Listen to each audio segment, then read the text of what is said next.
though. Yeah, exactly. So, well, we needed a building. We can't build a building, so we must use an existing building. So we looked for basically for factories that had been abandoned, but the factory was in good shape, like the company had gone bankrupt or something. So we found an Electrolux factory in Memphis. That's why it's in Memphis, home of Elvis, and also one of the oldest. I think it was the capital of ancient Egypt.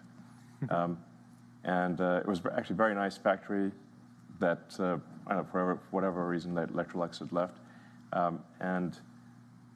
So that gave us shelter for the computers. Then we needed power.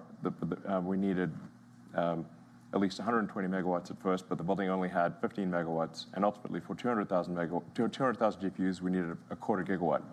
So we initially leased a whole bunch of generators. So we have generators on one side of the building, just one trailer after trailer of generators, until we can get the utility power to come in.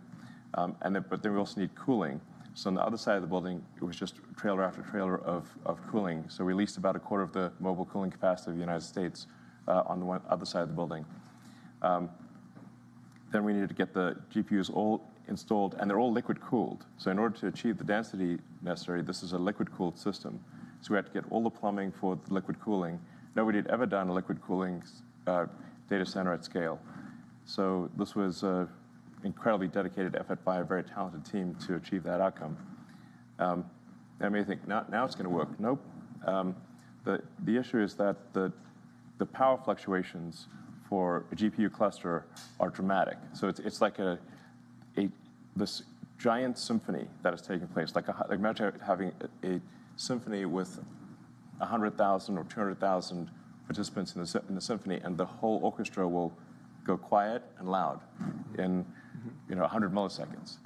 And so this caused massive power fluctuations. So then, which then caused the generators to lose their minds, and they weren't expecting this.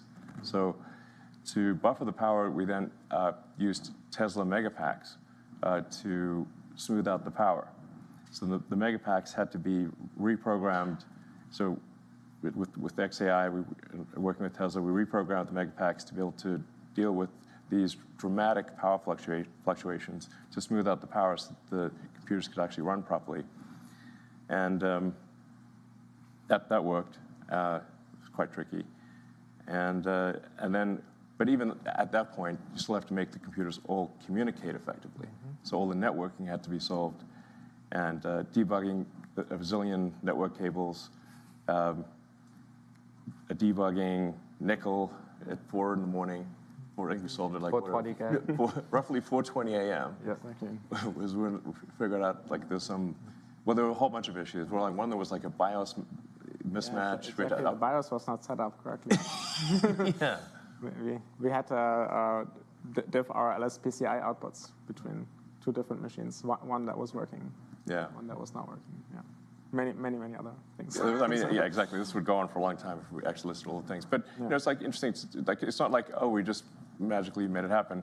You have to break down the problem, just like Grok does for reasoning, into the constituent elements, and then solve each of the constituent elements in order to achieve a coherent training cluster in a period of time that is a small fraction of what anyone else could do it in.